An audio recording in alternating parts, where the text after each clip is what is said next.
guys, hope you're all doing well and that you had a great week. To my house guests, come in, make yourselves at home, make yourselves comfortable. If you're visiting my channel for the first time and you'd like to become a house guest, don't forget to hit subscribe and activate all of your notifications. I'm Chez, this is Chez M0i. Welcome to my place.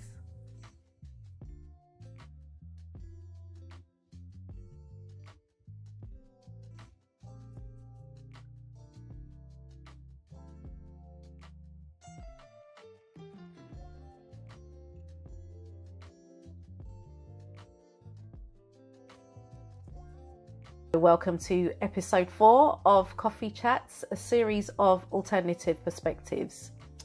So today, guys, my beverage of choice is peppermint with some lemon, honey and ginger.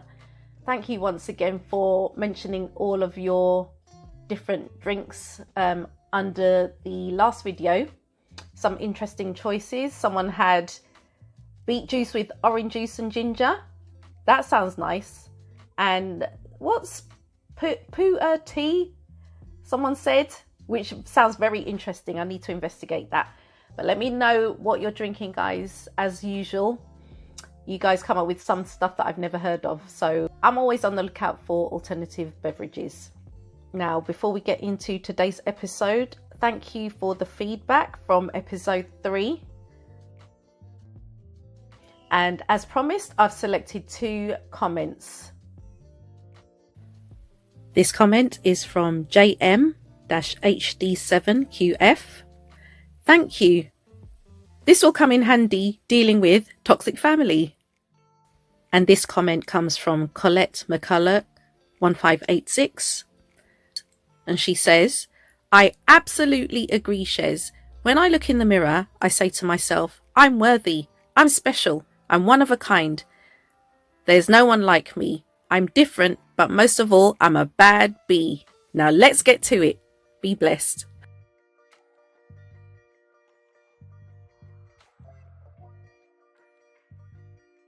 In today's episode, I want to discuss paradoxes.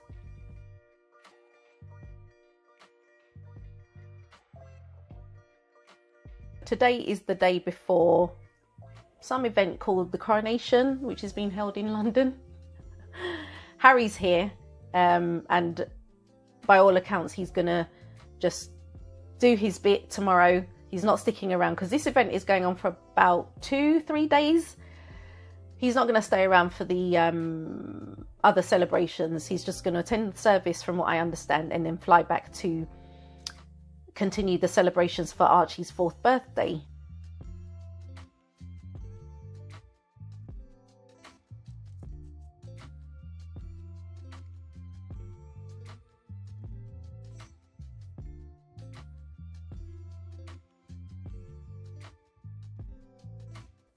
I just wanted to talk about the reactions to things that have been said by personalities who are taking part in the coronation. For those of you who don't know, the lady on the right is Floella Benjamin. And I actually grew up watching her on TV as a children's TV presenter. And believe it or not, this lady is now in her 70s. She's quite well known. She doesn't do so much TV work now, from what I understand, but she was actually made a peer in the House of Lords. She's now a baroness.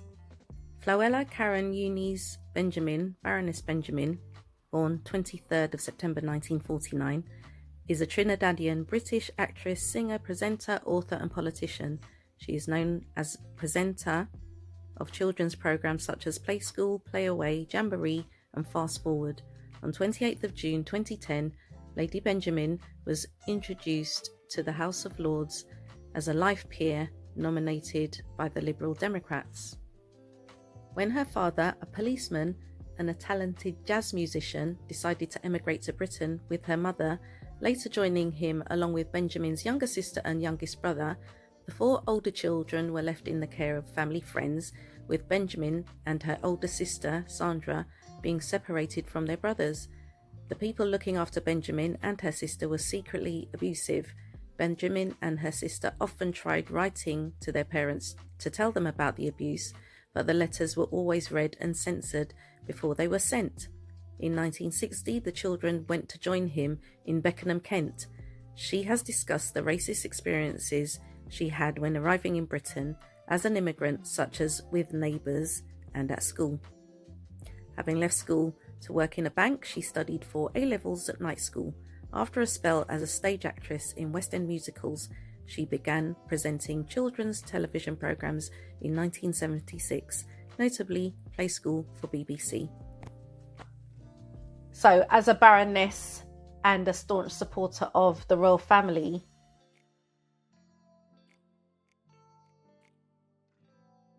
she's been given a role in the King's coronation tomorrow. But what she had to say recently has ruffled a lot of feathers and raised a few eyebrows.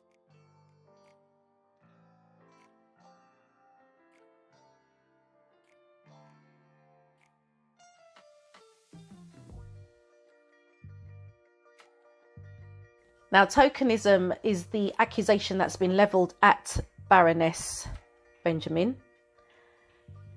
Online and during radio phone-ins that I've listened to over the last few days, my observation is that people have accused Floella Benjamin of tokenism in light of the way that Meghan has been treated. Now, many have disagreed with the sentiment that's been expressed by the Baroness, and the general consensus from what I've seen and heard over the last week or so is that her being given a role in the coronation doesn't prove anything. It doesn't prove anything with regard to the royal family's view on diversity. Again, from what I've seen, many of the people who say that racial discrimination doesn't exist in this country are more often than not people who've never experienced it. So they can't see it. And that is the reason why many people had accused Meghan of lying in the Oprah interview when she brought up the subject of people questioning Archie's skin colour before he was born. You're going to have the view that because you don't see it and you don't experience it, it doesn't exist, but that clearly is not the case. Now it would seem that Charles is trying to be a progressive monarch, and on the 6th of April, the BBC published this article on their website. King Charles supports study into royal family slavery links. Buckingham Palace has said that it is cooperating with an independent study exploring the relationship between the British monarchy and the slave trade in the 17th and 18th centuries. The palace said King Charles takes the issue profoundly seriously. The research is being carried out by the University of Manchester with historical royal palaces. Buckingham Palace is granting researchers full access to the royal archives and the royal collection. The study, a PhD project by historian Camilla de Koning, is expected to be completed in 2026. Both the King and the Prince of Wales have previously expressed their personal sorrow at the suffering caused by the slave trade.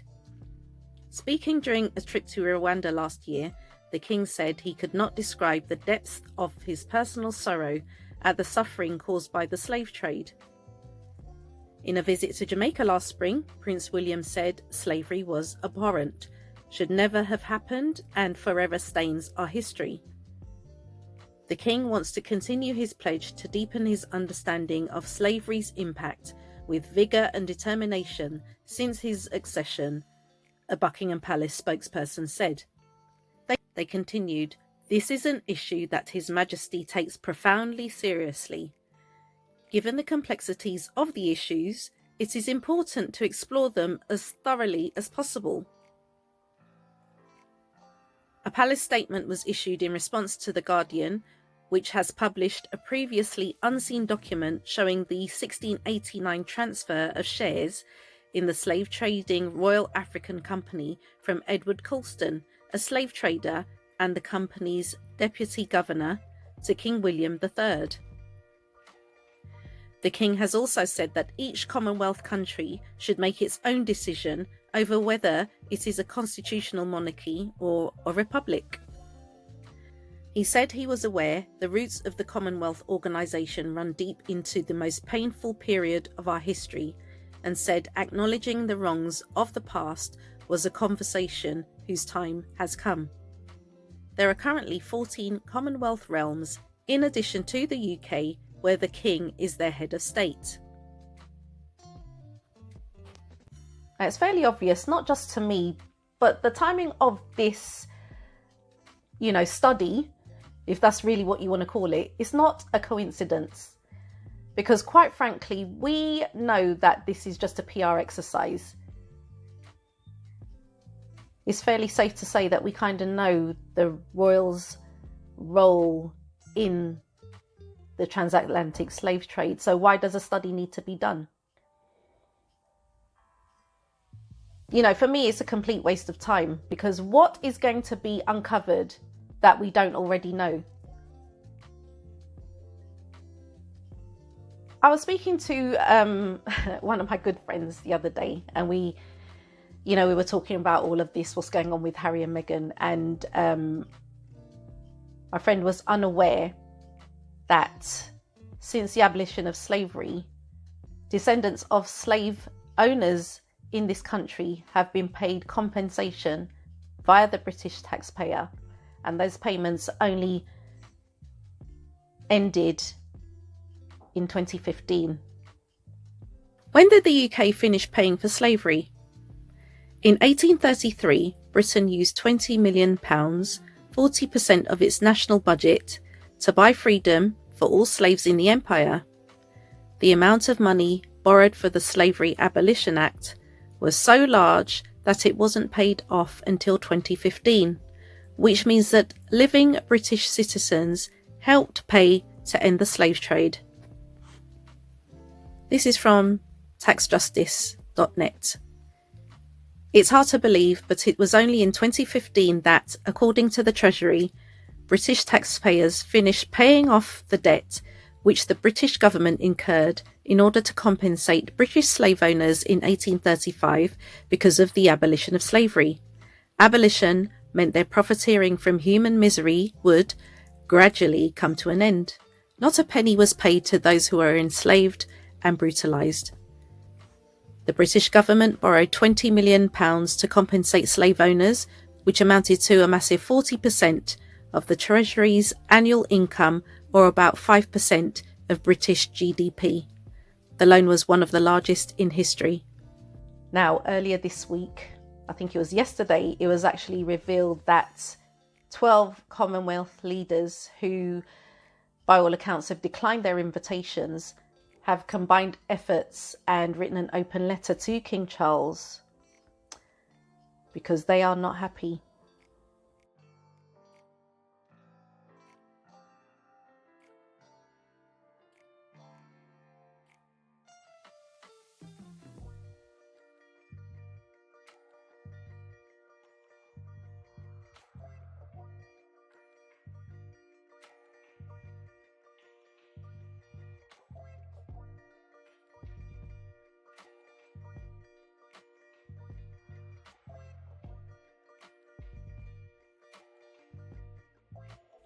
Someone looking at me just by my skin colour, I'm not classified as an English person in this country. What they prefer to call someone like me is British.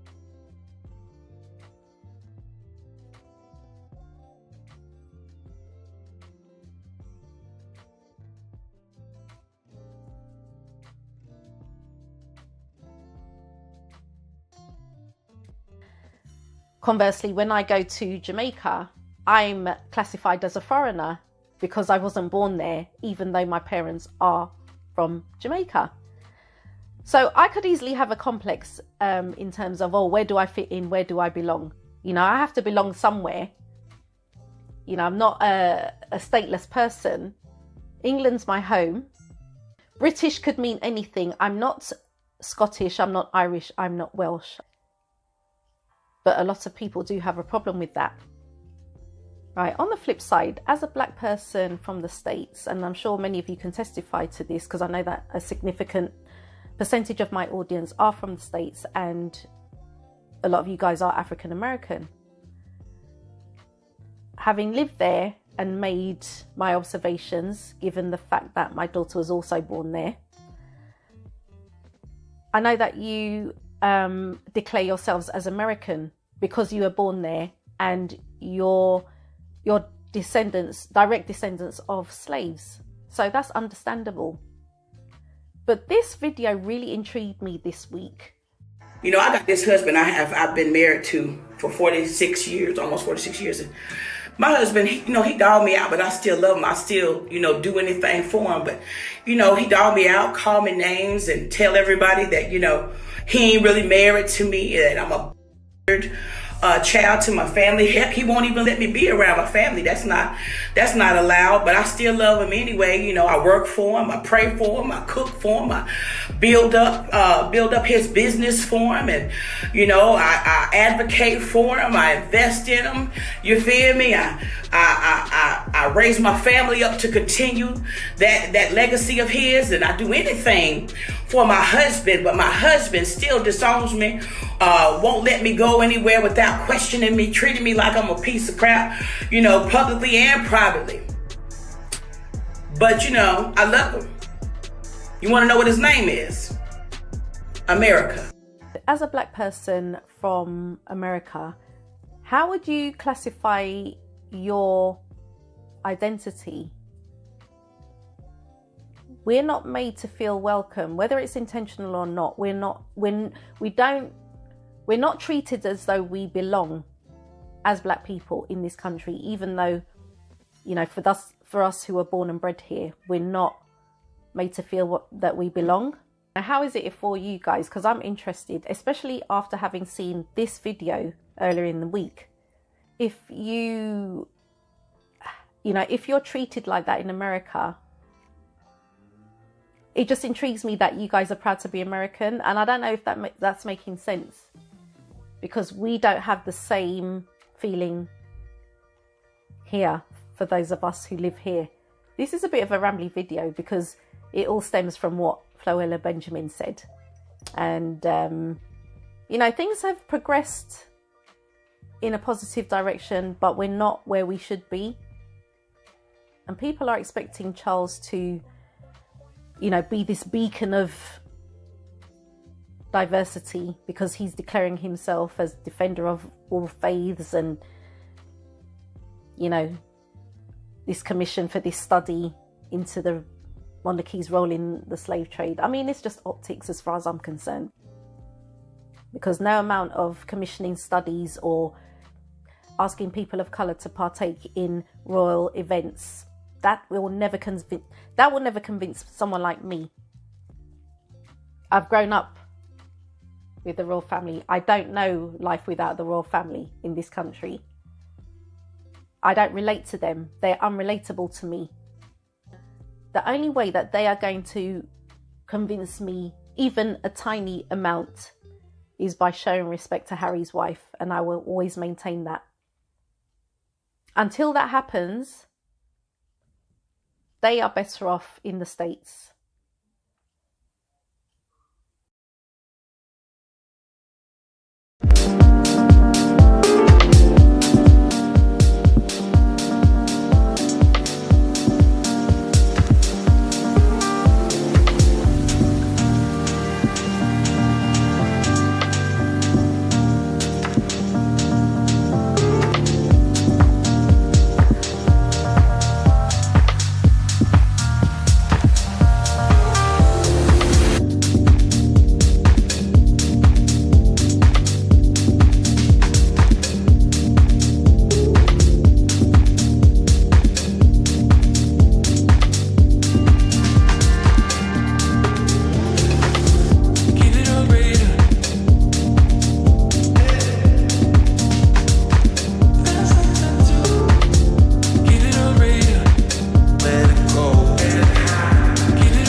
Guys, I've just come back from central London.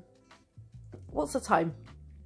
It's actually going up to midnight. It's quarter to midnight, and I am tired, but I thought, let me just quickly come and chat to you guys, because the mood in London from the last few hours I've spent there, it's really subdued.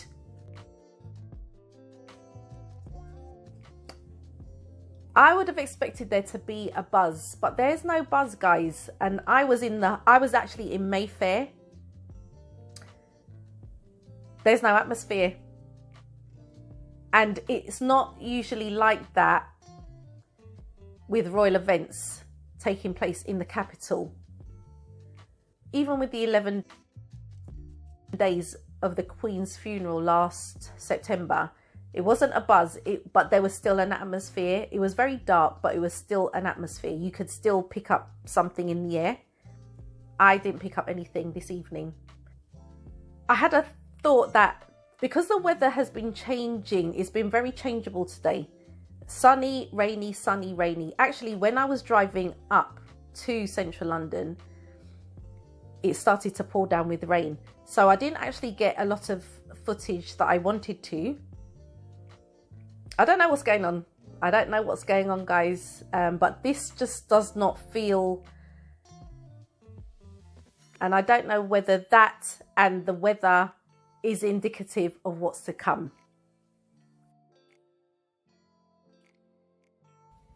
Okay, guys. So today my place is the car. I've just come from the park. It's... What's the time? It's about 9:45. On Saturday, 6th of May, the day of the King's coronation. What am I drinking today? I'm actually drinking coffee today because I needed to get out and about early this morning, so I've taken it with me. Maybe I should have had this in the last episode. It says, life is like a cup of tea. It's all about how you make it. That's what I should have had with me in the last episode. Today is the 6th of May, which is the King's coronation. And it also happens to be Archie's birthday. So I want to first acknowledge Archie's 4th birthday. Happy birthday, Prince Archie Harrison, Mountbatten-Windsor. I wish you long life, happiness, peacefulness, and just everything that your parents wish for you. Like a diamond in the sky. Twinkle, twinkle, little star. They're creating their own family. So, although it's Archie's birthday today, the world is focused on Charles and his coronation. Sorry, this person's trying to maneuver. Hope they don't hit my car. Okay, yeah. So these are just thoughts that I'm having in my head, guys. They've always been there. They've always been there, and only time will tell if they will remain there by the time my daughter gets to my age. Because the way that things are going, if they don't change their stance on certain things, they will have no Commonwealth to rule over. Okay, they're not the power that they once were, although they're trying to hold on to that with every inch of their being, every fibre of their being.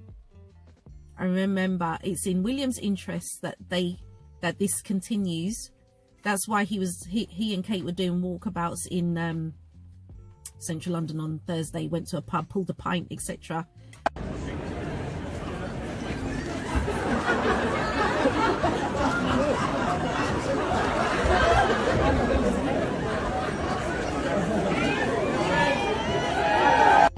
You know, because they know that the popularity of the royal family is diminishing.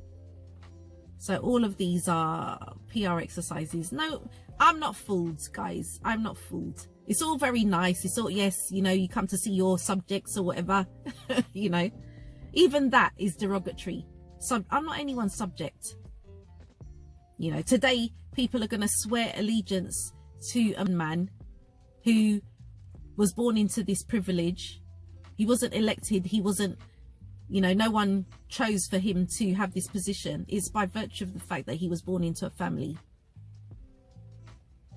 that has all of this. And me personally, looking at it objectively, you can say the same about African royalty. You can say the same about, you know, all of these different royalties, you know, in the Middle East, in Asia, is the same really. But as a person of colour, another term that I can't stand, living in a country ruled by someone like him, I'm not going to swear allegiance to him. This made me question how Americans think, more specifically African Americans, because for the way you guys are treated, and correct me if I'm wrong, but for the way that you guys are treated, especially by these Karens, because I've seen loads of videos about these Karens, but you still are proud to pledge allegiance to a country which enslaved your ancestors. And this is something that I've always had a fascination with. I mean, my ancestry comprises slaves. You know, in Jamaica they have the plantations, which are now some of them have turned into hotels. Some of them still, I think, are owned by the descendants of slave owners. Sebastian Coe, who is a world-class athlete, he's a peer like Floella Benjamin. He's Lord Coe now, but in an episode of Who Do You Think You Are, which is like a genealogy program, you guys have it. I think it's called, I can't remember what it's called, Finding Your Roots, I think it's called. Is it Finding Your Roots? You guys will know. It's an equivalent to that. And he was embarrassed by the fact that his family owned, they were slave owners in Jamaica.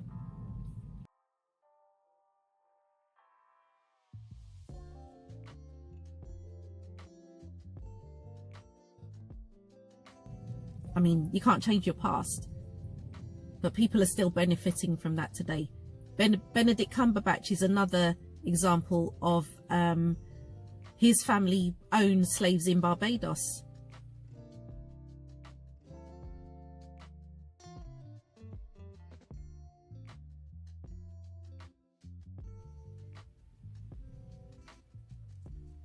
I mean, this is so complex and it's so paradoxical. And I just have these thoughts, you know, all of these things are meant to divide us, and there are injustices. But like I've said in a previous video, I think it was episode 1 of this series of coffee chats, the best revenge is to live well. The monarchy is not going to give reparations to someone like me. The government, the UK government, is not going to do that. Because for them to do that, it will be, you know, they're trying to acknowledge it in a different way.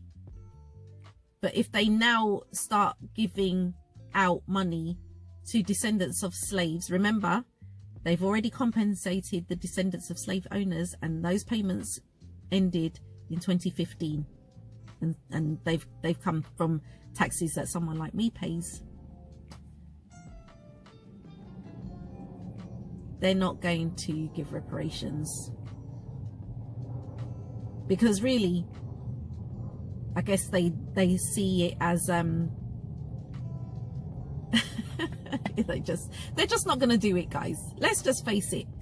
For all the protesting, for all the finger wagging and the head shaking, and you know, he's not our king. I live in a country where I don't have a problem with them per se. But this swearing allegiance, no, yeah.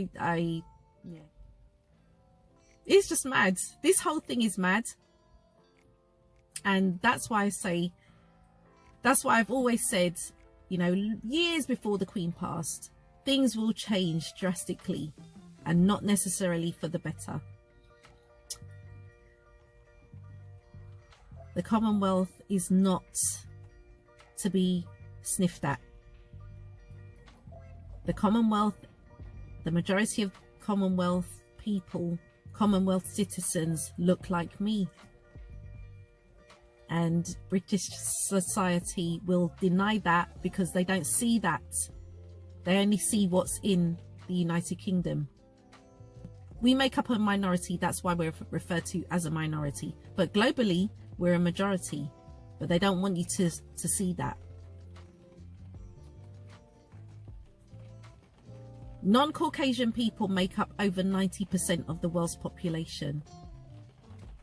But the system has been structured in such a way that they have the advantage and we are at a disadvantage. This is, you know, and that's why it's become an us or them.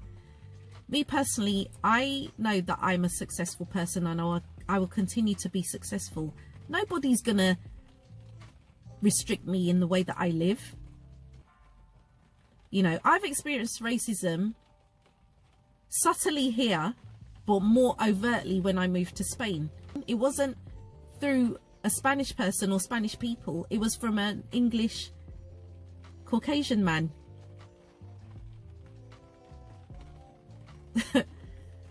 So I laugh. You know, these things are not, they don't depress me or distress me. I just observe, I comment, and I compartmentalize them because we have to see these things for what they are. Sorry guys, this is very rambly. This is just me sharing my thoughts with you on a rainy Saturday morning in London. And that's why I say all of this is fascinating, because it's not as black and white, pardon the pun, as we think. It's all nuanced, it's all complex. And yeah, that's my little chat for today over coffee. So as I wrap up this episode, guys, what do you think? What do you think about all of this? I'll be interested to know. And even when these Karens, because I've seen all these videos about these Karens in the States coming out and verbally abusing, racially abusing people on the streets, they have no qualms in calling someone like me the N-word, although I've never experienced it when I was living in America.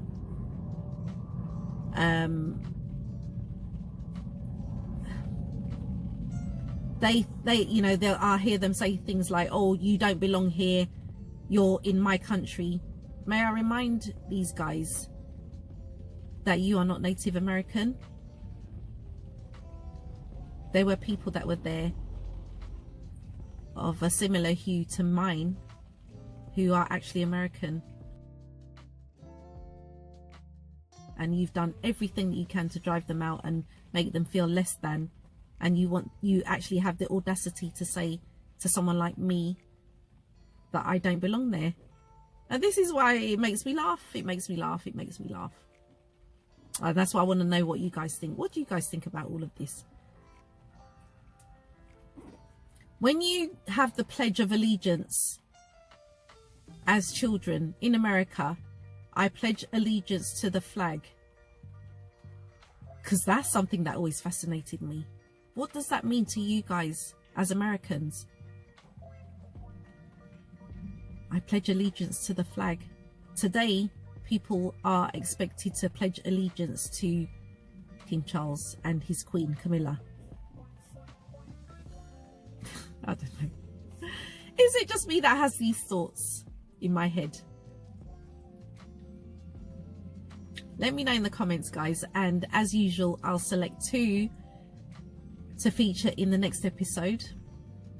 But I think I'm going to wrap the video up here because yeah, this rain is not going to stop and I've got stuff to do today. So I want to take this opportunity to thank you guys for watching. Enjoy the rest of your day, and we'll catch up in the next episode of Coffee Chats. I'd like to be a queen of people's hearts, in people's hearts, but I don't see myself being queen of this country.